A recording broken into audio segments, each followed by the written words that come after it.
Most of us know which are the most popular sci-fi books, but which are the ones that sold the most copies? That is a figure that it is very tricky to get, and I was actually very surprised by the top 15 best-selling sci-fi books of all time. Bear in mind that this data, it's usually private, so unless you ask the author or the selling house, it's usually very complex to get these, so probably some of these are estimations, especially those with adaptations that have underrepresented data, but taking it with a pinch of salt, I will be more than happy to adjust the numbers if after this list you have different numbers, and I will make a comment that I will pin afterwards. Let me know later, but the book that is in position number 4 surprised me. I thought it was going to be much lower in this list, and the one that is in position number 3, I thought it was actually going to be number 2. So a lot of surprises here. In position 15 we have a standalone that is one of my favorites. I love this author to pieces, and it has managed to sold a little bit more than 5 million copies. This is an estimation. There's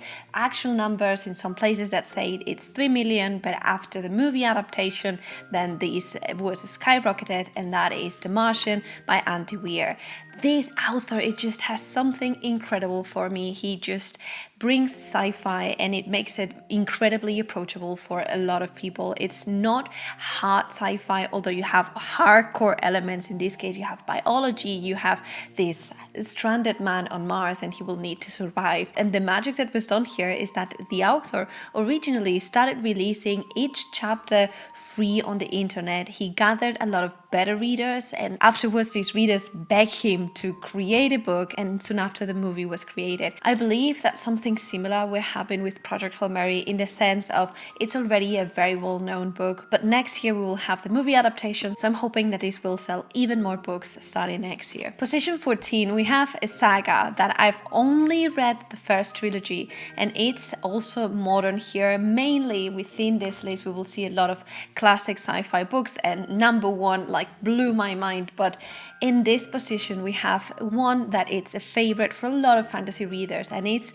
in that Venn diagram of if you like fantasy, you like sci-fi, it has a little bit of both, and it is fantastic. The writing style and the characters are so compelling, and this is the Red Rising Saga, which has sold around 6 million copies. This is a figure that I got from an article at the beginning of this year, so hopefully this is a correct data, but I'm surprised on how many copies this sold if you compare it with others that were outside of this spectrum, such as Ready Player One or even 2001 Space Odyssey, which are not included here because sold around 3 million copies. Red Rising has conquered the hearts of readers because of that blend of being very character driven. At the same time, it has a pacing that it's incredible. You have this academic setting, you have trials, you have a society that is divided by colors. It's a critic, it's incredible, and it's that kind of story that really kidnaps you. You start reading it and you're afraid of your characters.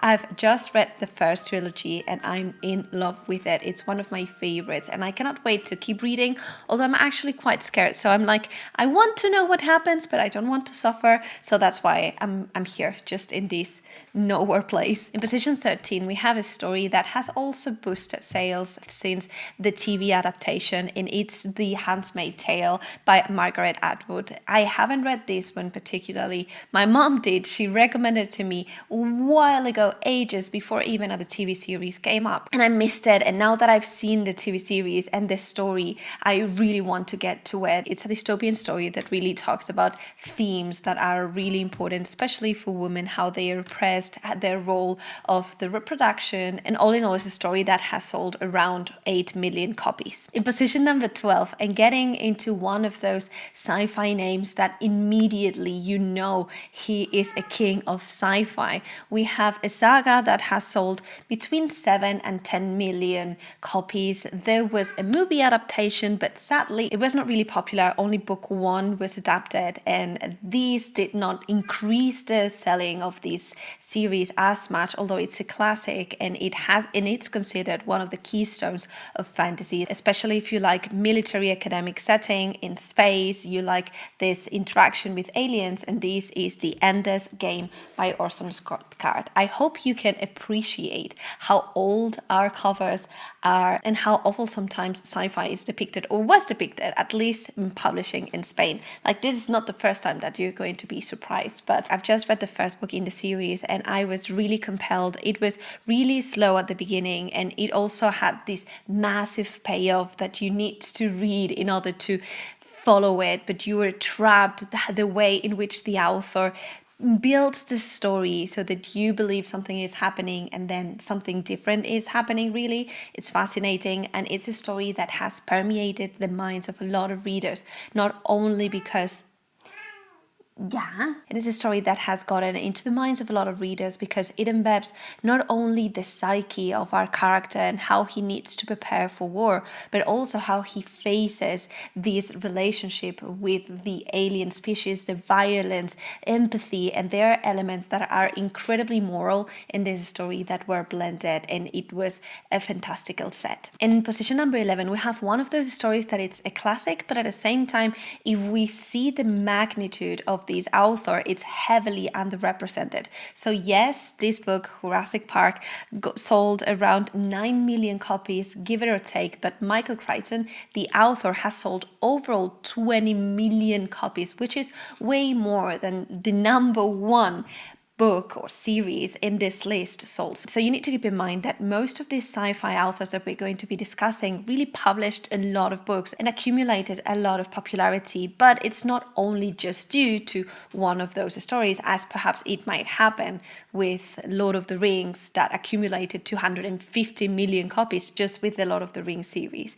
Anyway, in this case, we also had the movie adaptations for Jurassic Park, which created this as a massive phenomenon that even if you have not read the book, you know the story, you feel how different things are. You can clearly see how this created a before and after, and whenever you think of dinosaurs, you cannot take away scenes or even soundtracks from your mind. So it's a phenomenal culture event. Michael Crichton also created Westworld, which was then also translated into a movie. Way after, we have the HBO TV series that was inspired by it. So it's just, this author, it's massive, even if Jurassic Park, it's not at the top of all of it. In position number 10, we go to a classic, and perhaps the first sci-fi stories of all time, and that is Frankenstein by Mary Shelley. This is a standalone that broke the standards in which it was written, that created a school of these paranormal creatures, of weird experiments, and it has this wonderful gothic and fairly scientific tone to it. It has been translated into movie adaptations multiple times. It is also a phenomenon. You see Frankenstein as an element of the culture. It's a monster in itself that plays the nightmares of Halloween nights, if you will. The fact that it was a woman publishing this, in my opinion, makes this story even more powerful at the moment in which we found it. In position number 9, we have Fahrenheit 451, which is the temperature at which the books melt. For me, we'll need to change that into Celsius, which I believe is 272, something like that. But we continue with the dystopians, and in this case, we have a story that was able to sold around 10 million copies, and is still ranking as a bestseller book because the themes of censorship, of limiting speech, is still that something today we are seeing, and therefore why it is still relevant. Nowadays, we do have books that are banned, that are censored, although obviously not reaching to the scope in which it was described in the book. In position number 8, we have a book that blends the best humor plus adventures plus going into space on a quest and, fighting and resolving where you are. And this is the Hitchhiker's Guide to the Galaxy by Douglas Adams. This is one of the coolest editions that I own. I am absolutely in love with it, and shamefully, I have not read it. I know this is one of the favorite books of Murphy Napier, and she does not miss. This is also one of the favorites of my husband, my father. Like, I know people really find joy with this one, and this is so because the the absurdity of the journey that our character is taking and how we blend humor.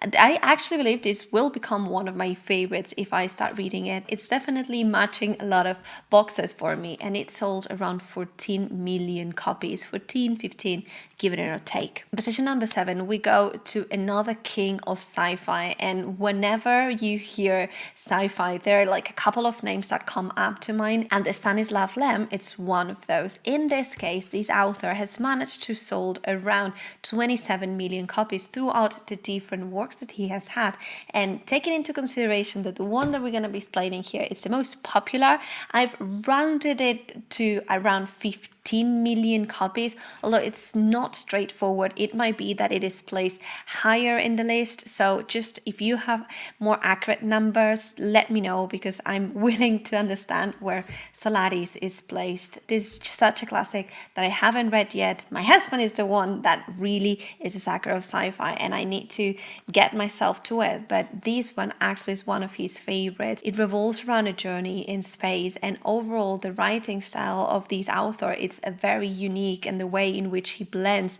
these philosophical themes with space are pretty unique. Also, please appreciate this book cover. Wonderful, wonderful. In position number 6, with around 15 million copies sold, and this is an estimation, that might be a little bit more going on, we have Brave New World, a story that talks about an authoritarian society. And if you keep thinking about the elements that this book has, you can almost see the impact that it has had on other stories. Actually, in a sense, I believe that kind of Red Rising and other stories that are representing society based on different layers, depending on character traits, are kind of like influenced due to it. In this case, we have the society in which people is divided depending on your intelligence, but they are breed and they are due to do certain things. And we will follow the story of different characters that will go out of London, out of this society, figure out something, go back, and it's a very disturbing view of our society that, again, it's a classic of sci-fi. In position number 5, and we're getting into the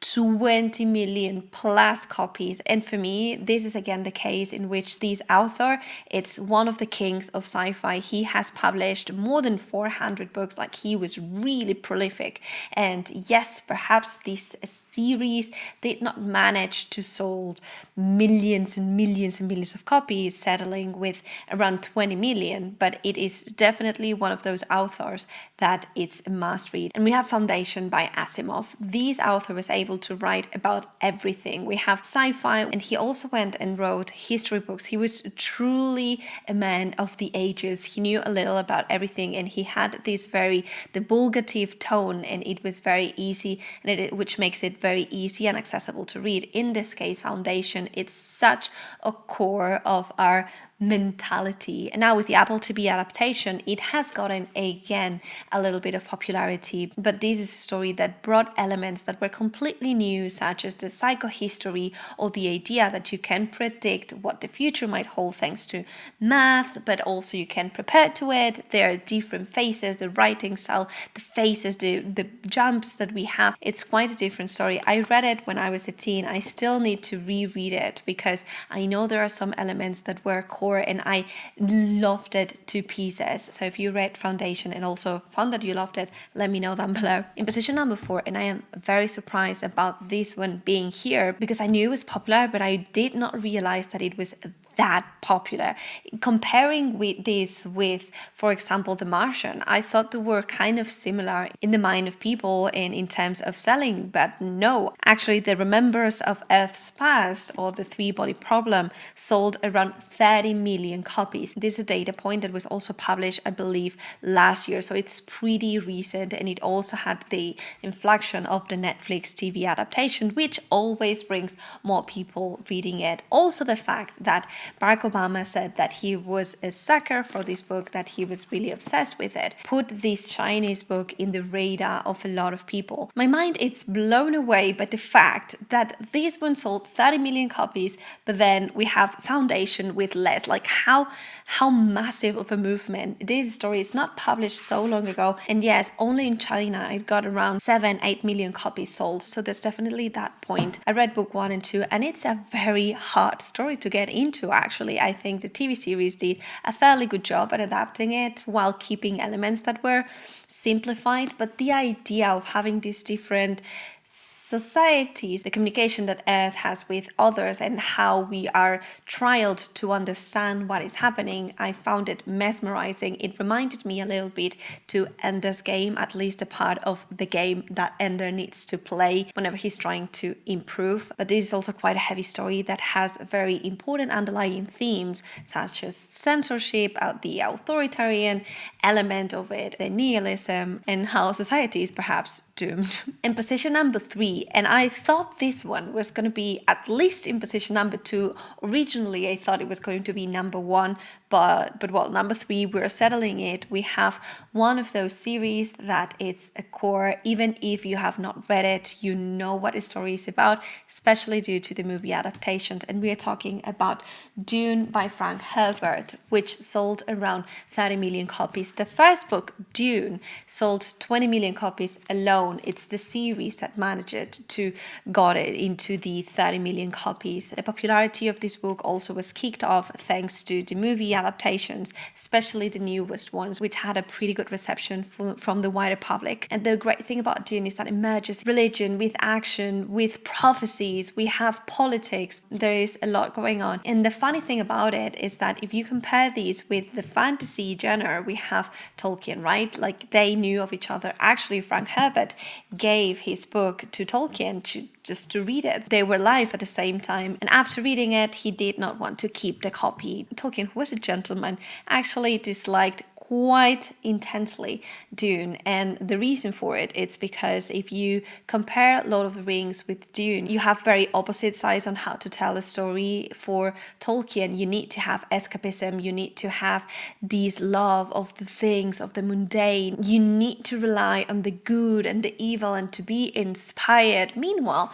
if you read Dune, what you find is that actually you find elements that you can bring from reality, yes, societies that are colliding, people struggling for power. There's this more darker theme and tone to the story, and there's also the allegory that Dune has, which in this case Tolkien was not really a fan of. So let me know what you think about Dune. In position number 2, we have 1984, which sold 30 million copies. The idea of this dystopian society in which we have this big brother, which has been translated into our real life, which is incredibly scary, and different elements still make this story being very relevant and salient also for us nowadays. It's a story that I have not read, but I regret it. I have there the comic, which is going to be my first attempt at reading it, and I know that the people that has read it consider this one of the best books in science fiction because it keeps elements that might be very much like a Black Mirror story while feeling real, which is actually very, very scary. And in position number 1, and I hope you're surprised about this because I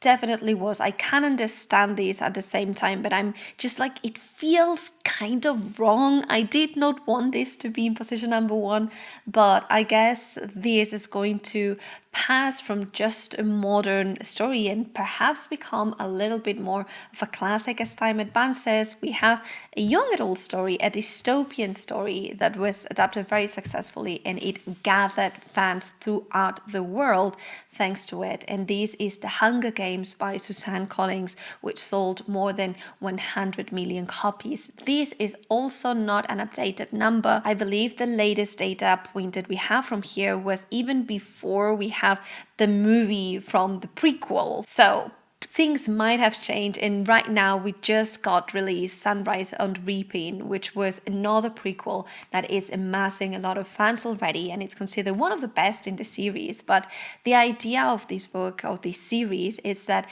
again we're talking about this system. It's a heavy critic of social media, on how we can be televised and how we are forced to fight. And it's a story that, yes, it brings a little bit of those young adult tropes such as love triangle, but at the core of it there's this fighting, this surviving, these trials, this savage world building, this acid critic to the politics, the corruption of the government. There's a lot of great points to it that I agree, it's a great story. I'm not sure if this deserves the #1 best-selling sci-fi story of all time, but just you let me know which was your favorite or which one you believe should be in position #1. Also bear in mind that if we were to change these, not just from the series but from authors, these will be very different. We will have Asimov, Stanislav Lem, Crichton at the top, so things might change if you take that with a pinch of salt. But let me know which were your favorites, and thank you so much to my Patreons for your support. All your names are in the description. If you want to join us, we have book club, reading sprints, we have a Wheel of Time read along. We're a very cozy community and I invite you to join us. So see you soon.